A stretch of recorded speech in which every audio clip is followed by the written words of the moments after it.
So what if I told you this time makes a second impression matter? So what time would you think I'm talking about? Would you think I'm talking about the time currently right now? Would you think I'm talking about time yesterday or time in the past? Or would you think I'm talking about time in the near future? Well, actually, I'm talking about time right now. And so many times we're supposed to take action upon something in the moment, and we find reasons to procrastinate. We find reasons to wait. We find reasons to put it off. But today I'm going to share with you a brief story of how someone received some instructions right now and they did not waste time.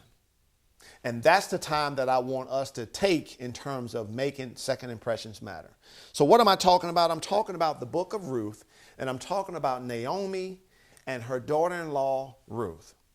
You see, Naomi was trying to help her daughter-in-law take advantage of a particular opportunity.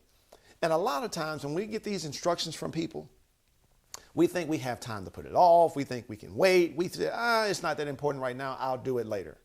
Well, in this story, the instructions that she tells Ruth, her daughter-in-law, Ruth hears these instructions and Ruth say, you know what? All that you told me to do, I'll do them, and I'm going to do them right now. So what's the story? Ruth, the 3rd chapter, verses 1 and 2. It says, then Naomi, her mother-in-law, said unto her, my daughter, shall I not seek rest for thee, that it may be well with thee? You see, Naomi was trying to help Ruth find rest because Ruth was working and working and working and working and working. But guess what? Ruth didn't have a man. And back in those days, the men, they were the breadwinners for the home. And guess what? Naomi lost her husband. Naomi lost her 2 sons. Naomi even lost her daughter-in-law. And guess what Ruth lost? Ruth lost her husband. Ruth lost her brother-in-law. Ruth lost her father-in-law. And Ruth even lost her sister-in-law. So both of them, but Naomi was like, you know what? Am I not going to seek rest for you? You know, I'm going to seek some rest for you. As a matter of fact, she says in the 2nd verse, she says, and now is not Boaz of our kindred. She's saying, Boaz, hold on. There's a man that's related that I'm related to. He's out here and matter of fact, whose maidens thou waste. You've been working for this guy. That's what she's telling Ruth in so many words. You've been working for our kindred. And then she says, behold. Naomi is telling her, behold. Listen, if you're out there, when you start hearing instructions and somebody say, behold, that means pay attention right now. What does Naomi tell Ruth to behold? This is what she tells her. She says, he, Boaz, winnoweth barley tonight in the threshing floor. She was telling her, hold on, our kindred, this guy I'm talking about, who's related to us, matter of fact, he can take care of you. He is at the threshing floor working tonight. Now, I don't know about you, but when I read that put me on notice. And I know it put Ruth on notice. And after that, she gives Ruth so many different things to do. She tells her to wash and go anoint yourself and put on better clothes. And she gives her specific instructions. When you get there, go to the floor. Don't let yourself known until it's time. And after you let yourself known, he's going to tell you what to do after that. But guess what? She was giving her instructions. But I'm telling you, so many times people, coaching, mentors, leaders, pastors, preachers, they're always giving us instructions. But sometimes we don't do anything with them. We say, oh, that was good advice. Or, oh, that was good for when they was coming up. Oh, that's old-timey stuff. But that ain't what Ruth said. Ruth said, all that you told me to do, I'll do it. So this title is called This Time Makes a Second Impression. So what things about this time am I referring to? So there are 2 things that I'm talking about. Let's talk about the first thing. The first thing I'm talking about is punctuality. And we're really just talking about being on time. You see, Naomi was telling Ruth, he's working there tonight. Listen, you can't put this off. You can't say, I gotta go to the store. I gotta go do something. I'm waiting on somebody else, or I'm gonna run across. Oh no, she's saying, hey, he's there tonight. You need to do this tonight. You can't put this off. You can't wait till next week.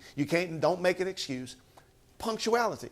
You know what? Sometimes Punctuality, a lot of us, we're destroying our opportunities because we can't be on time. I'm telling you, I love, there is a quote that says, to be early is to be on time, and to be on time is to be late, and to be late is unacceptable. You probably heard that saying. And so for me, even when I'm traveling and I'm speaking, a lot of times I'm traveling to different places to speak and do a keynote or a training session. If I have to fly to get there, guess what I do? I travel the day before. I never travel the day of an event. Why? Because I don't want to risk being late. As a matter of fact, I'll never forget it. I was flying to Minnesota. And whenever I'm having direct flights or connecting flights, having to go to Atlanta or whatever, I usually fly out of New Orleans. And for me, the drive to New Orleans is about an hour and 45 minutes, about an hour and 50 minutes to the airport. Well, when they were doing construction on the newest part of the newest airport, so I think my flight was leaving like 10 o'clock in the morning. And it takes me 2 hours. And so what I said, well, if I left at 8 o'clock, that's a 2 hours, so I don't want to leave that early. So what I said, I'm going to give myself 2 hours of extra time. So I left at 6 o'clock in the morning. Why? Because I wanted to get to the airport no later than 8 o'clock, to give myself just extra time. Well, I thought I'd given myself a lot of time, which I really did. So I leave the house 6 o'clock in the morning, about an hour into my drive. I get to the other side of Slidell. Once I crossed the Lake Pontchartrain Bridge, there was an accident. And if you know anything about driving into New Orleans from Slidell on 59, if there's an accident, the traffic got blocked. Traffic was not moving. Guess how long the traffic was delayed? 35 minutes. And in that 35 minutes timeline, I'm sitting there thinking in my truck, I'm like, I can't miss my flight. I can't miss my flight. I can't miss my flight. And why was I saying I can't miss my flight? Because my client had already paid me. So I was sick in my stomach. But guess what? There were some things I couldn't control. However, there are some things I could control. I could have left a little bit earlier, or I could have came down and spent the night before, because that's what I usually do. But again, that's why I don't travel on the day that I'm having to speak. But that was the day before my event. But I share that experience with you is because punctuality has to become a priority for us. That's what Naomi was telling Ruth. Naomi was telling Ruth, he is going to be there tonight working. You need to get yourself together and be there tonight. Don't miss this opportunity. And I'm telling you, people have gotten to a place now, they're just so lax. They'll be like, I'll get there whenever I get there. They'll wait on me. All of these crazy things. But I'm telling you, if we're going to focus on this time, if we don't focus on this time, our second impression will not matter. It's only going to matter to the people who it matters to. And I'm telling you, they're going to frame judgments about you if you don't get there when you're supposed to be there. Okay, so don't miss your opportunities because of punctuality. Being late. I wrote these four things down about being late. Being late is perceived as, number one, a lack of respect, that you don't value other people, their time, or even the process. So again, don't be late. Now, I know sometimes things happen, and when things do happen, let people know that you're not going to be there on time. But I'm telling you, if you're not on time, people are going to have these perceptions about you. You don't want that. Number two, being late is perceived as being unreliable, that people can't depend on you, right? If that's a consistent pattern, they're going to think you can't depend on them. You don't give them a very important task because they're not going to be on time. You don't want that. Number three, being late is perceived as disorganized. That means you can't even plan out anything. You can't get anything in alignment. You don't want that. And last but not least, being late is perceived as is not important to you. You don't want that. Okay? You don't want that. So punctuality, so when I say this time, number one, punctuality in this time, and that means right now. Naomi was telling her, he's working at a night, don't be late. Get yourself there. Number two, this is probably the most important piece. When you do get on time, you have to be patient. What did Naomi tell Ruth? She said to her in so many words, now when you get there, don't let him know you're there. You got to reveal yourself at the appropriate time. You got to have some patience. I'm telling you, I don't know if it's, excuse me, I don't know if it's been because of the last few years and and people have been pent up with frustration. But I see people are very, very impatient now. They want everything right now. They wanted it yesterday. And if you don't give it to them, they're upset with you. But I'm telling you, Naomi told Ruth, when you get there, you have to be patient and wait for the right time. Because it ain't about you. It's about the whole process and the big picture. And sometimes we lose our patience when we're not focused on the big picture. Here are 5 things that will destroy our patience. Now, when you hear these 5 things, I want you to think about how these things may be having an impact on your patience. Because all of us can be very impatient at times.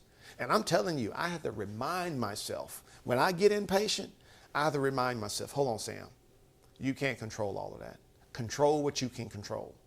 And that's why one of the reasons why when I'm traveling, going to the airport, the only thing I can control is what time I can get there. And sometimes I can't even control that. As a matter of fact, when I'm traveling back, I always get an Uber or Lyft. I always get it like 3 hours before my flight. Why? Because most of the time, if it's a city that I've never traveled to, I can guess and say, well, it's not going to take me, it's going to take me X amount of time to get to the airport. I don't really know that, so I don't want to miss my flight. So I control what I can control, and I control getting back to the airport as early as possible. Anyway, so what are the 5 things that will destroy your patience? 5 things. Number 1, immediate gratification. Think about that. So we have instant messages, we have fast food, we have one-click shopping, we have all it. Guess what? Everything now is conditioning us for immediate gratification.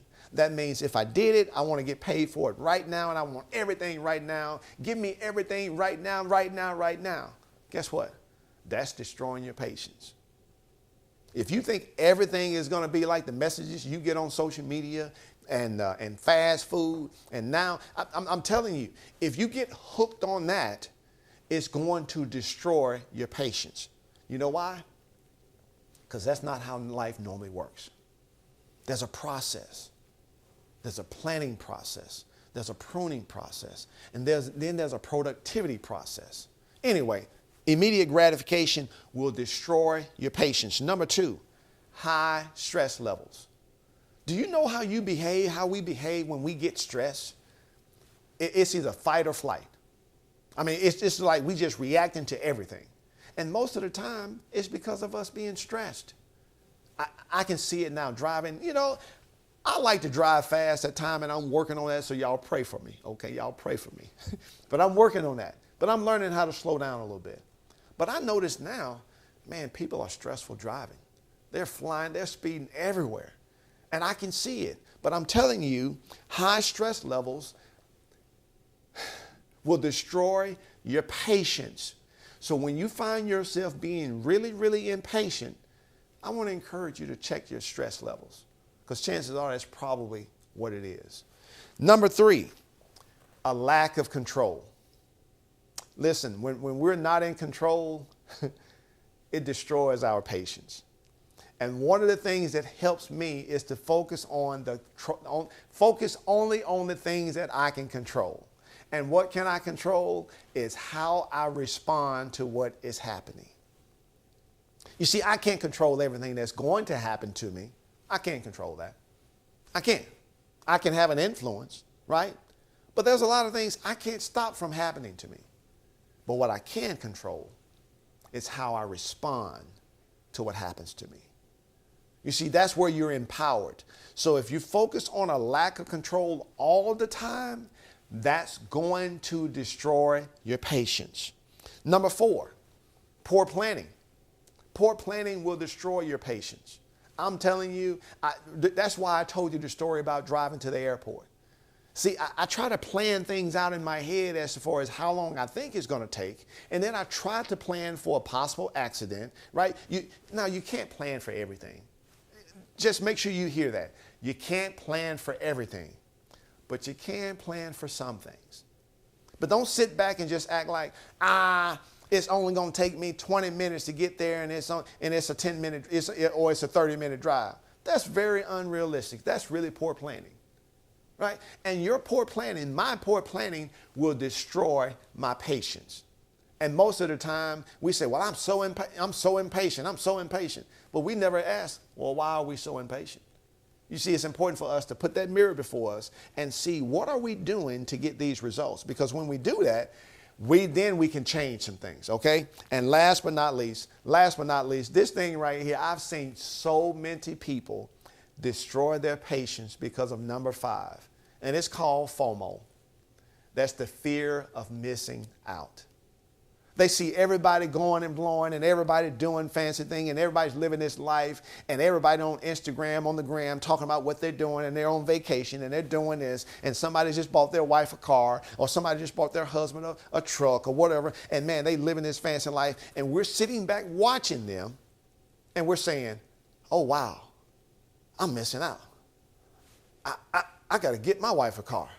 I got to get my kids this. We got to go on vacation there. We got to do this. And all of a sudden now we're spinning our wheels because we feel like we're missing out. And in that process, we think everything is going to happen right now. It needs to happen right now. And we're sitting back and we haven't even considered. These people have been married for 30 years. And both of them had fantastic jobs and they got businesses all over the place and and we don't even consider that. Why? Because we're not looking at all that because we're missing out. Oh man, I got to have it right now. Take a chill pill. Take a chill pill. Don't make all of that stuff important than where you are right now. You see, because where you are and where I am right now, that's exactly where I'm supposed to be. That's where you're supposed to be. As a matter of fact, if you're watching this video right now, you're supposed to be watching this video right now, hearing exactly what I'm saying to you.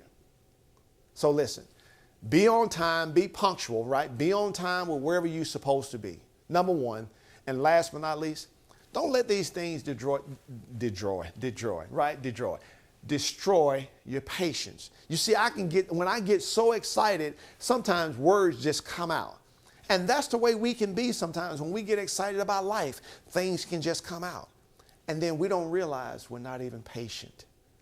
You see, I recognize that even my excitement can make me mess my words up. However, when I slow down and become more patient, then the words come out exactly the way they need to come out. So I know a lot of you're out there right now and you're excited about opportunities. You can see the outcome of, man, when I do this, I'm going to get this. I know it and I get it. But I want to encourage you this time. I want to encourage you to make this second impression matter. Because that's what Ruth understood from Naomi, and that's what Naomi was make sure she was trying to get across to Ruth. She was letting her know, listen, girl, go get yourself together, go clean yourself up. Put on your perfume, anoint yourself, put your best clothes on. Listen, he's down there tonight. Listen, go ahead and go down there. But listen, when you get there,